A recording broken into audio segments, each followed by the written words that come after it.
जहां झारखंड के पूर्व मुख्यमंत्री चंपई सोरेन ने आखिरकार अपने राजनीतिक भविष्य का फैसला कर लिया है। चंपई सोरेन भारतीय जनता पार्टी में शामिल होने जा रहे हैं। लगातार उठापटक कई दिनों से झारखंड की राजनीति में झारखंड से दिल्ली तक बैठकों का दौर था और उस पे अब उन तमाम कयासों पर विराम लग गया है, क्योंकि आपको ये भी बता दें कि पूर्व सीएम चंपई सोरेन बीते कई दिनों से खुलकर हेमंत सोरेन की झारखंड मुक्ति मोर्चा यानी जेएमएम की खिलाफ नाराजगी भी जाहिर कर रहे थे। कई मंचों पर कई बैठकों के दौरान, प्रेस कॉन्फ्रेंस के दौरान उन्होंने ये बात भी कही थी। आगामी झारखंड विधानसभा चुनाव 2024 से पहले चंपई सोरेन के साथ आने से भाजपा को बड़ा फायदा मिला है, मजबूती भी मिली है, क्योंकि सूबा इस समय चुनाव की दहलीज पर खड़ा है।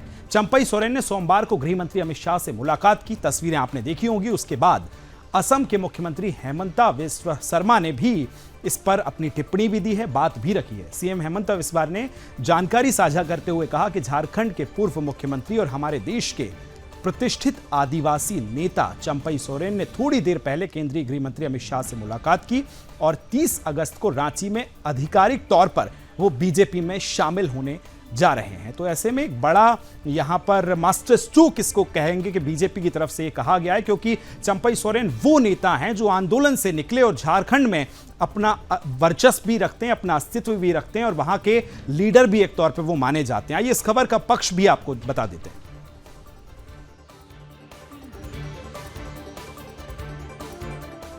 इस खबर के पक्ष की तरफ अगर चलें तो बीजेपी ज्वाइन करने के फैसले पर झारखंड के पूर्व मुख्यमंत्री चंपई सोरेन का कहना है कि पहले मैंने सोचा था कि मैं संन्यास ले लूंगा, फिर मैंने सोचा कि नया संगठन बनाऊंगा, लेकिन इसके लिए समय अभी कम है। बहुत मंथन करने के बाद मेरा प्रधानमंत्री और गृह मंत्री अमित शाह पर विश्वास बढ़ गया है और भाजपा में शामिल होने का हमने निर्णय लिया है।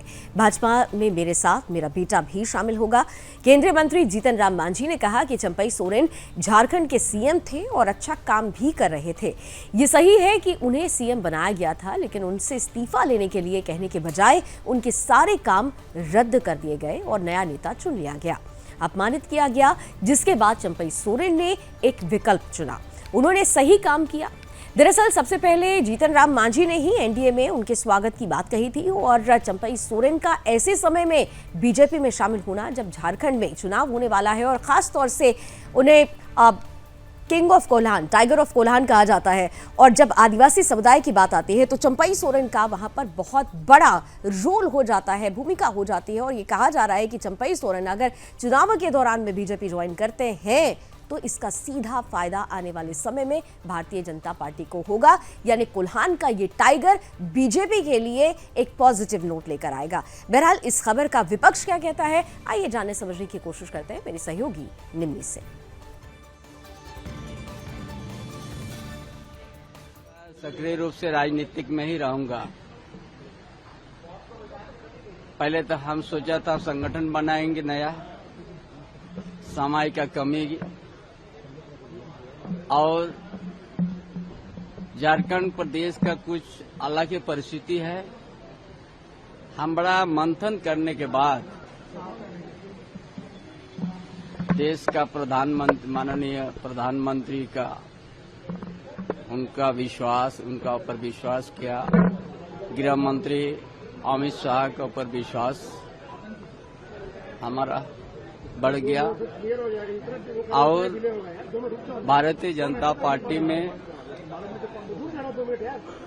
शामिल होने का हमने निर्णय ले लिया। चंपई सोरेन झारखंड के मुख्यमंत्री थे, अच्छा काम कर रहे थे। ये ठीक है कि उनको बनाया गया था, लेकिन उनसे राय ली जाती, त्याग पत्र देने को कहा जाता। ऐसा न करके उनके कार्यक्रमों को ही हाइक कर लिया गया, उनका सारा कार्यक्रम को कैंसिल कर दिया गया और इधर नेता चुन लिया गया कि अमुक आदमी नेता हैं, तो उनको अपमानित किया गया। चलिए अब इस पूरी खबर पर विपक्ष का क्या कहना है ये आपको बताते हैं। चंपई सोरेन को बीजेपी में ज्वाइन होने की खबरों के बीच जेएमएम नेता का रिएक्शन सामने आया है। जेएमएम ने कहा है कि बीजेपी में उनको वो तवज्जो नहीं मिलेगा जो जेएमएम में मिली है। जेएमएम नेता मनोज पांडे ने कहा कि जब तक चंपई सोरेन जेएमएम में है उन्हें तवज्जो दी जा रही है, जैसे ही वो पार्टी छोड़ेंगे वैसे ही जनता भी उन्हें छोड़ देगी। इसी के साथ उन्होंने चंपई सोरेन के आरोपों पर जवाब भी दिया है। उन्होंने कहा है कि उनके आरोप सुनकर दुख होता है, लेकिन अब स्थिति साफ है कि वो बीजेपी ज्वाइन कर रहे हैं। इसका क्या असर होगा वो वक्त ही बताएगा। आगे उन्होंने कहा कि इतिहास गवाह है कि जो लोग जेएमएम छोड़कर किसी अन्य पार्टी में गए उन्हें वो सम्मान नहीं दिया गया जो जेएमएम में दिया गया है। देखिए, यहाँ पर साफ ये पता चल रहा है कि जो विपक्ष है वो लगातार कह रहा है कि जेएमएम पार्टी जो है वो लगातार चंपई सोरेन को काफी इज्जत और सम्मान देते आया है, लेकिन कुछ ही दिन पहले उन्होंने एक्स पर ट्वीट किया था चंपई सोरेन ने। उन्होंने ये बातें कही थी कि जेएमएम से उन्हें वो तवज्जो नहीं मिला, वो स्थान नहीं मिला जो वो डिजर्व करते थे, जो उनको मिलनी चाहिए थी, जिनके कारण उनके आंखों से आंसू भी आ रहे थे। इस तरह की बातों का जिक्र किया गया था उस पोस्ट के जरिए, और अब इन कयासों पर अब फुल स्टॉप लग चुका है। आखिरकार अब चंपई सोरेन जो हैं वो आखिरकार बीजेपी में 30 अगस्त को शामिल होने वाले हैं।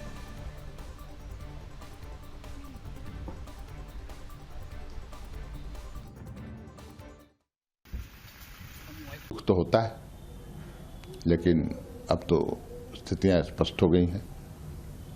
वो दूसरे दल में जा रहे हैं। अब दूसरे दल में जाने का इम्पैक्ट क्या पड़ेगा ये समय पर छोड़ देना चाहिए।